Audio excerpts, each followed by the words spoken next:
Selamat pagi kepada Dr. Fikri, pensyarah bagi subjek ini, dan selamat pagi juga kepada rekan-rekan rekan pelajar semualah kawan-kawan.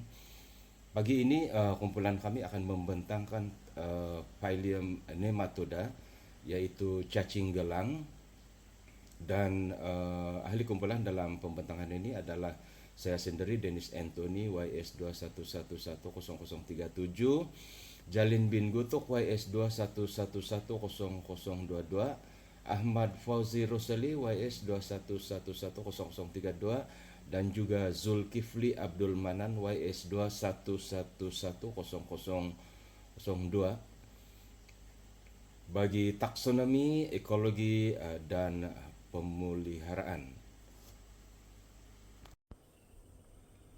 Pengenalan phylum Nematoda. Nematoda marine ialah cacing gelang tidak beruas yang hidup di persekitaran laut. Ianya merupakan antara kumpulan haiwan yang paling pelbagai dan meluas di lautan. Habitat berada di sedimen laut, tisu inang atau parasit, dan bebas hidup. Seperti yang digambarkan dalam slide ini merupakan sebahagian daripada siklus hidup cacing gelang marine. Apa itu nematode marine? Definisi: cacing silinder tidak bersegmen ataupun roundworms, tubuh dilindungi kutikel kitin. Habitat: 90% meiofauna sedimen laut yang beradaptasi dengan pasang surut hingga palung laut. Kepelbagaian: terdapat 25.000 spesies dikenal pasti dan anggaran 1 juta yang wujud. Bersama ini adalah disertakan peta global taburan nematod dan juga ilustrasi 3D nematod. Fakta cepat: berukuran 1 cm berada di sedimen laut dan terdapatnya 1.000 hingga 5.000 nematod. Ciri-ciri morfologi: bentuk tubuh seperti silinder, panjang dan tidak beruas.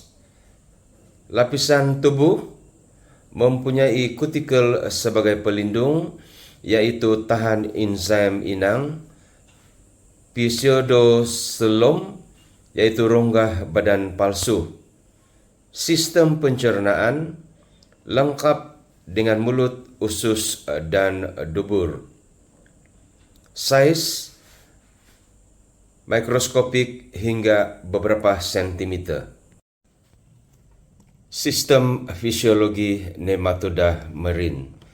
Penjelasan yang pertama yaitu sistem pencernaan terdiri daripada mulut dilengkapi gigi ataupun stylet untuk mencengkam mangsa, pharynx berotot untuk mengepam makanan, usus penyerapan nutrien, anus pembuangan sisa.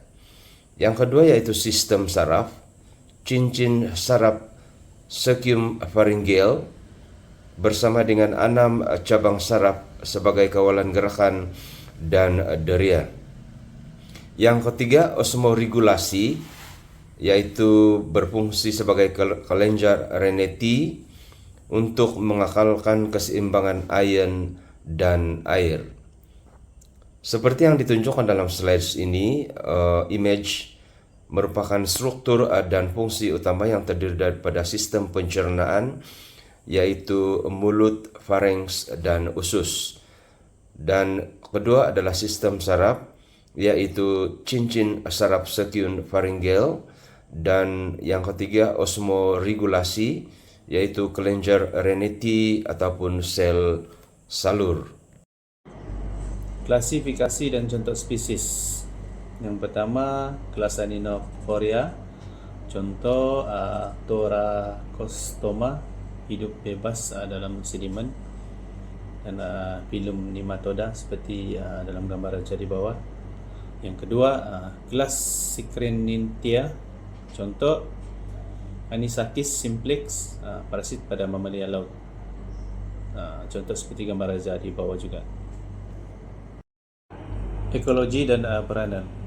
Filum nematoda atau cacing gelang merupakan organisma yang banyak ditemui dalam pelbagai habitat, termasuk kawasan marin. Kebanyakan spesies hidup bebas di dasar laut dan berperanan sebagai pemakan detritus dan bakteria, sekaligus membantu dalam penguraian bahan organik dan kitar semula nutrien.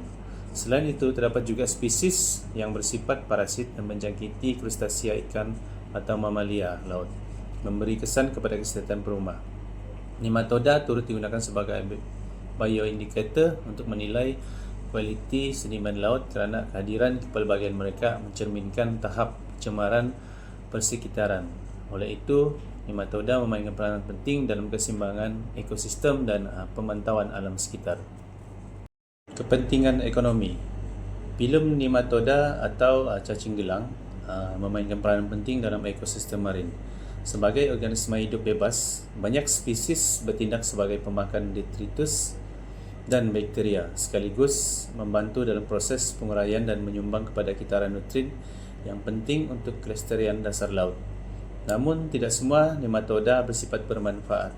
Setengah spesies seperti Anisakis adalah parasit yang boleh menjangkiti makanan laut seperti ikan, dan jika termakan manusia, boleh menyebabkan masalah kesihatan serius. Selain peranan ekologi, nematoda juga digunakan sebagai bioindikator bagi menilai kualiti sedimen laut, menjadikan mereka penting dalam kajian alam sekitar.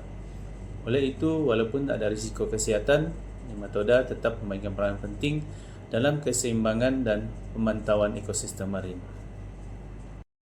Cabaran dan ancaman. Walaupun filum nematoda memainkan peranan penting dalam ekosistem marin, mereka turut berdepan dengan pelbagai cabaran dan ancaman.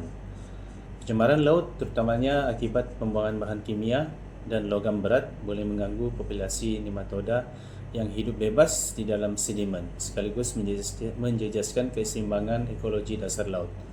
Selain itu, perubahan iklim seperti peningkatan suhu air laut dan perubahan pola arus turut mempengaruhi struktur dan kestabilan habitat sedimen, yang merupakan kawasan utama kehidupan nematoda. Keadaan ini boleh menyebabkan penurunan kepelbagaian spesies serta mengganggu fungsi ekosistem yang bergantung kepada peranan nematoda dalam sekitaran nutrien dan penguraian bahan organik. Kesimpulan, secara keseluruhannya, nematoda marin memainkan peranan yang kritikal dalam mengekalkan keseimbangan ekosistem laut, khususnya melalui penguraian bahan organik dan kitaran nutrien.